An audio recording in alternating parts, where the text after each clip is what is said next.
Hi everyone, welcome. We're down here in my wormery, and my wormery is just this corner of my basement with all these bins. What we're doing today is going to be a fun one. We're bringing an end to my oldest active bin, which is today is 400 days of age, and when that system ends, the worms are going to need a new home, obviously. That's the reason this brand newly built system, no label on it yet, is sitting here just waiting for the worms to come on in. So got to go to the other side of my collection of active worm bins to find the oldest system that's targeted for today's harvest. And that's this system with the mixed batch of worms in it. 400 days of age and 14 days now, where the system was given its last meal, giving the worms a chance to just make their way over into that feeding area, presumably depopulating the stuff that's going to now be considered as finished harvestable castings, and then we're just going to scoop the little guys out and put them into their new home. So I'm going to put on a glove, get these systems up on the bench, starting with the one to be harvested and worms extracted, and then we'll get around to the release of the worms. All right, everyone, let's get started. It's after the job is completed that we can fill out a label and stick it to the new system, but what's first is first. It's finding the worms to occupy that new system, and they live right here in this tray that's in front of me on the bench already. But before we get started, I've got my little information board. I thought I'd share some bits of this system's history with you really quick. And it is pretty interesting because the worms that live in here were originally estimated to start out in a pretty puny population of only 36 worms.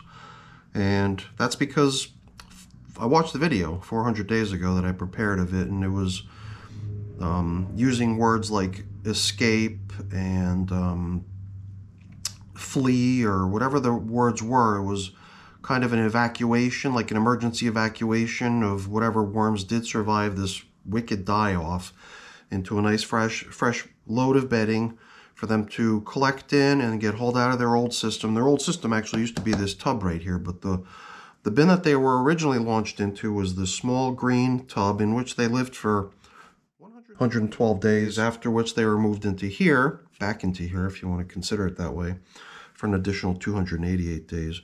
So just interesting the way we've been running this system over here, always feeding on one end, always pushing the old stuff that's completed over to the other side, technically making it possible for me to consider myself as having at least had one system that was a continuous flow type system where I've actually harvested the finished castings at the end of the process. So the whole game here is going to be very much like we did 400 days ago when we started these little guys off.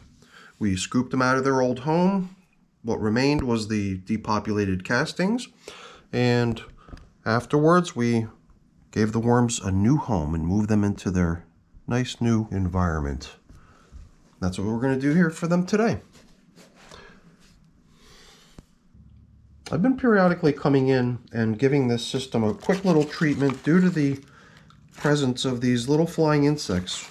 Been seeing them here and there, and I have found in the past that whatever these are, gnats or fruit flies, I do seem to have pretty good luck wiping them out as a population when I apply the mosquito dunks solution to their environment, which is really meant to prevent mosquito from being able to develop beyond the larval stage into an insect, an adult insect. But it does seem to work on these little pesky critters as well. So other than me just coming in here to try to keep this place, you know, freshly dosed with the mosquito dunks solution, just by coming in here and giving the whole thing a quick little spray. Other than doing that, really only one time since we set up this last feeding 14 days ago. That was the only time I really came in and applied this stuff. So, yeah, one time, whatever. It's a bacteria. It's supposed to sort of take over, and eventually it'll create an environment that's inhospitable for the fruit flies or whatever those are to be able to maintain their population. So some of this top covering stuff that we left for them sure didn't do very well. It got nibbled away by having that plastic resting right on top of it, forcing the recirculation of the moisture beneath, preventing the loss of that moisture to evaporation, and it seems to have done a pretty good job. Now, the one thing that's obviously not the most preferred situation, but it's going to be the situation we're in, which is us needing to take these little, oh, they've been with us forever, these little tiny springtails along for the ride with us, moving them from the old environment to the new environment along with the worms. And we talked about giving the worms a bath, trying to free them of these little guys, but I think I have been seeing a reduction in their numbers, so I'm not so concerned about it anymore. All right, well, springtails, whether we like it or not, they're kind of part of the game now. I'm just looking at the amount of material that I was thinking we'd have to haul out of here. I thought that, you know, from this point over here, the part that's been left to remain dry would be pretty much worm free, but I think, yeah, just as soon as we get into the part that was covered with plastic, we're already right there into some of the material that the worms are actually occupying. Even though the most fresh, newest portion of food that they received 14 days ago was put as far as possible up against the edge over on that end, the worms are still quite content to hang out in their old material so long as it's kept nice and damp and comfortable for them. And they'll just hang out there as long as there's moisture. Perhaps they're still just nipping off little bits of leftover food that remained. But I think as soon as we start looking at what's over on this edge, we're going to start, well, here's just a couple more little pockets where worms are still hanging out. So at this point I just figured we would basically confirm that it is worm free on this side. Right here on the edge is where we might find one or two that are just still sort of getting caught up in this whole division of the material from one side to the other. And we've already done this once before. It was actually depicted on the diagram in a very, very subtle way. I'm not sure if it's visible here, but all the way over here relative to the much longer periods of 112 days in the small green tray and 288 days here in this container.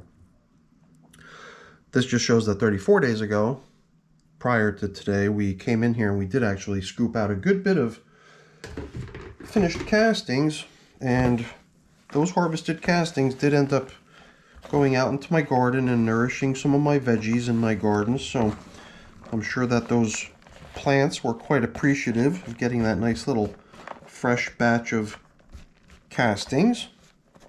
And I might do the same with this right here. I think the main reason I'm not too interested in putting these particular castings away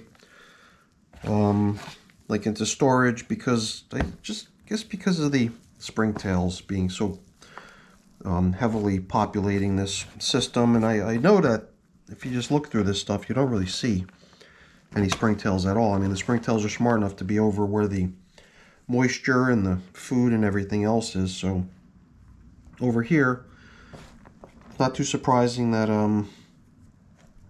the material is pretty much free of not only worms, but free of springtails too. But still, I mean, I just figured I would actually put this stuff to use. Some of the nice castings I do have in storage are much finer than this stuff that went through the screen.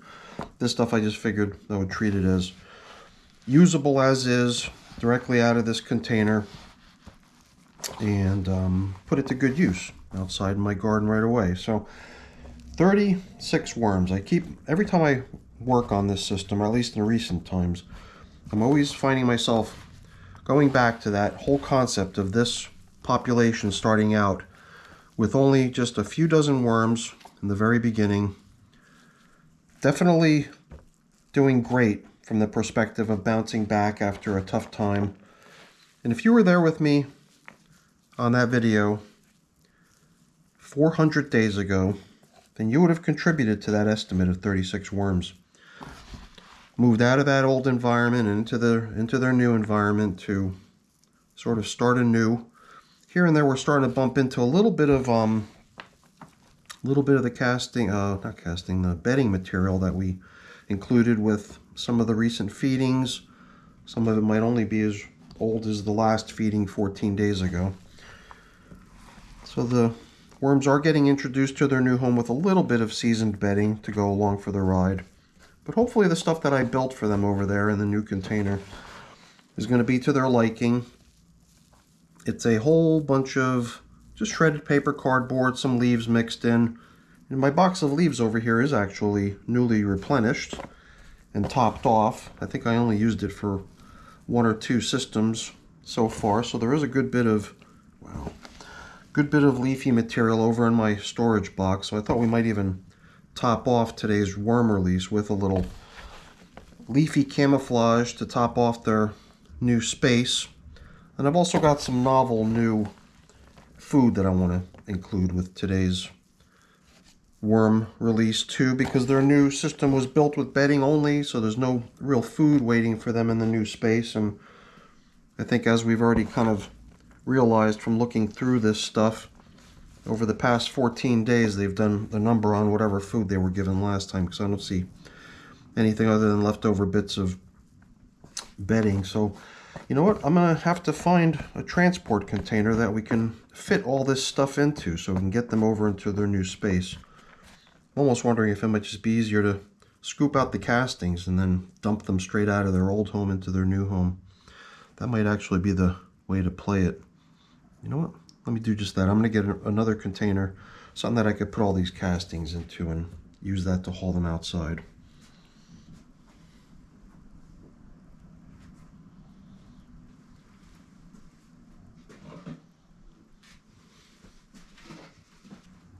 All right, this is my handy bottom half of a bucket. Plenty of space in it for us to, yep, should fit fine, for us to put the finished castings into. I suppose this is kind of my opportunity to pick out any larger chunks of material that still need some more time to break down. But when it comes to, I don't know, when it comes to my castings, I'm not even so interested in screening this stuff and sifting it down and picking out any little bits of uncomposted organic matter. I think as long as it's stuff that all will break down pretty readily out in the garden after the stuff has been placed outside, I think there's certainly no harm in the material having a little bit of extra organic matter floating around in it that still needs time to completely break down.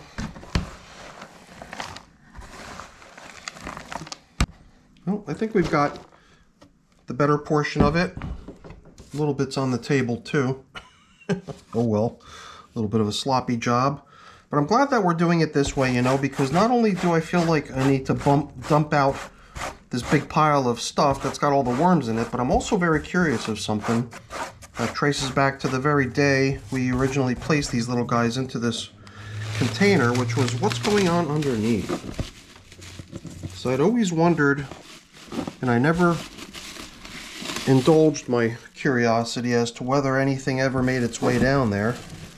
I guess this little dead worm carcass tells us somebody did once do that long ago, but this little guy seems to be in good enough shape to just be reunited with the rest of the gang. And then I had taped up the plastic to the edge of the container to try to keep it from sliding down and kind of keeping it where it's most likely to have worms. I'm starting to wonder if these worms that I'm encountering might actually be stuck to the bottom of this thing.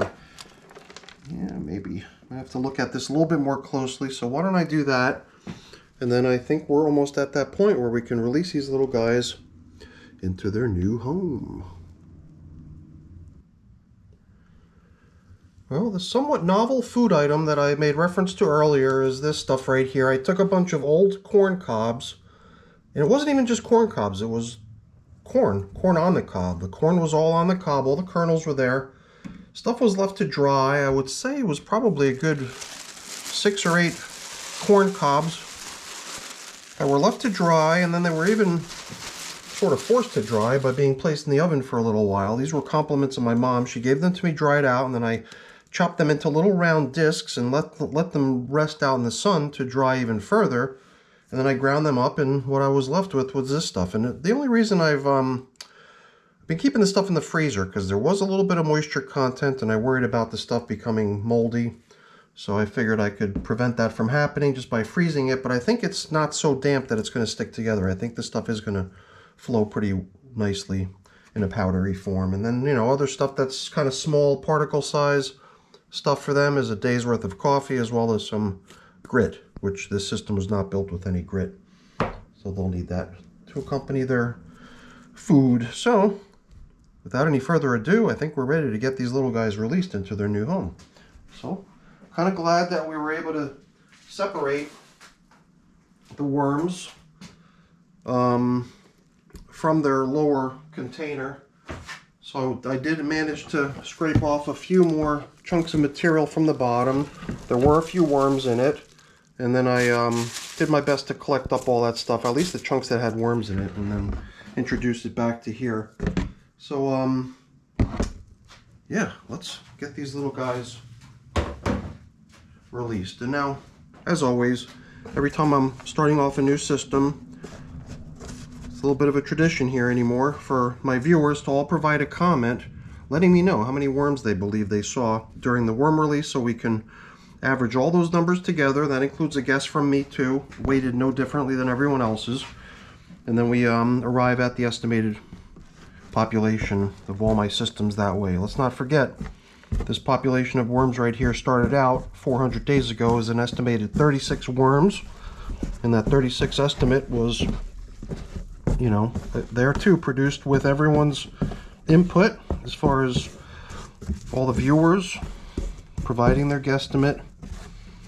So now let me fish out the remainder of the last few worms from this tub a moment from now.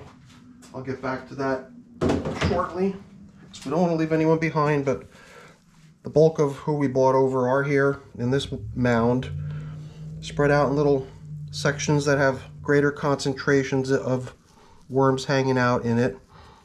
Over here by these leftover bits of the cantaloupe that they were given, we're seeing even some springtails keeping the worms company. It's at this time I really like to try to spread this stuff out, so any worms that are kind of bugged out by the bright lights have a chance to squirm right down into the bedding below. Everyone gets a fair chance at access. So let's let them settle in, and we'll almost be finished.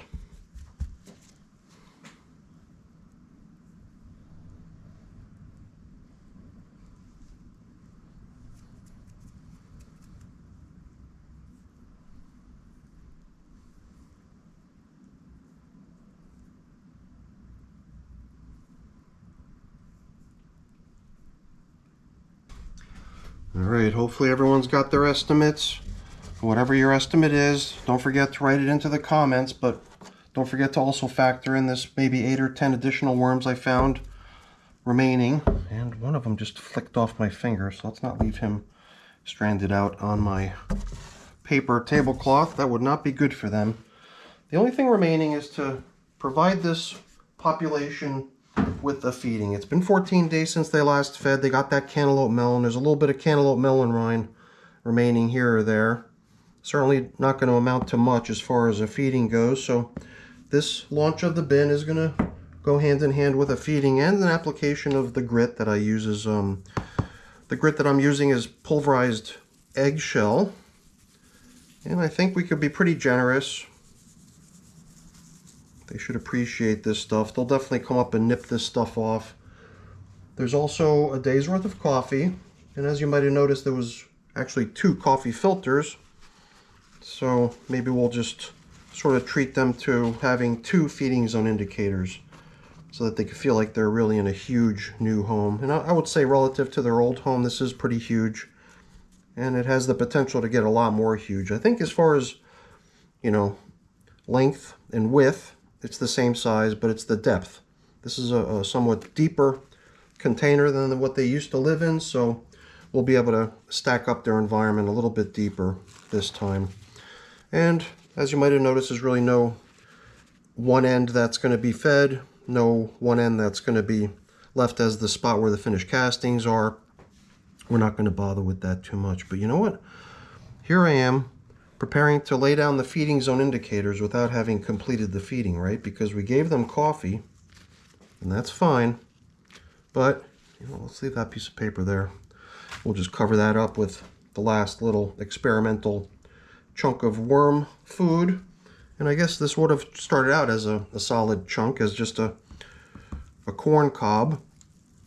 And if a corn cob were laid into this system as food for the worms, we would be checking in on that corn cob over the next 4 or 5 months, watching it gradually break down, possibly even longer than that. So I somehow imagined corn cob in this form being able to get eaten a whole lot more quickly. And I'm not the first one to do this. A couple other people on my channel in the comments have, at least one person comes to mind, has already done this and said they had good luck with it. So I'm pretty optimistic that it's going to work well. We gave them about half of what was in this thing. Not only do I have what's in here, but I've got what's inside of one of those larger size containers. Larger size one, sort of like what I keep my worm chow in, which is, as you can see, running pretty low. So that's the reason they got this stuff here. So what do you think? I'm curious to hear everyone's input on how many worms they think we released into here today. Definitely interested in hearing everyone's estimates, so please don't forget to leave a comment for me on that matter.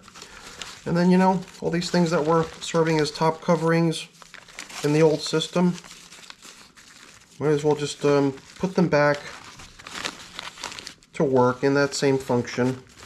Nice little top covering. I like putting top coverings out onto my systems because it just sort of gives the recirculating moisture that's beneath the plastic covering a place to drop, creating little puddles, I assume, or at least a little high moisture area right beneath itself. And I guess the question is, do we go back to the large red plastic bag that had been covering this entire container, or do we revive the somewhat smaller plastic cover, leaving a lot of the material on the outer edges to get a lot more air and become very dry? You know, I think we're going to be best off using the edge-to-edge cover of the red or pink plastic bag, and this way there's going to be no dry spots. We'll come back in here and the entire top surface will be nice and moist, and because of that, it'll have good amounts of worm traffic, I assume. I hope. So I'm looking forward to hearing everyone's estimates. Please don't forget to leave me a comment. Let me know how many worms you believe we just released into this system today, and that'll go into our official record. And other than that, I got a few things I got to take care of getting cleaned up and put away, but that's boring. I'm not going to keep you around for that. But, yes, I did forget. I did hint at it, didn't I? And it's right here, and if I wouldn't be forgetting stuff, it wouldn't be me, right? And I think just because I forgot, I'm not going to do the uncovering and recovering. At this point, I'm just going straight over the feeding zone indicator and the top covering newspaper with the beautiful natural leafy cover. And it's a little bit out of order, not quite the way I would normally do it, but I think that in itself should make for an interesting little experiment to see what we end up with over there. Alright everyone, thanks so much for watching. Hopefully you enjoyed the video. If you did, as always, please don't forget to leave me a quick thumbs up before you go. That's always really appreciated. And if you haven't done so already, please also consider subscribing to the channel. That's very much appreciated as well. Oh, I gotta prepare a label. And I'll take care of that too. Alright everyone, have a great day. Thanks for watching. Bye now.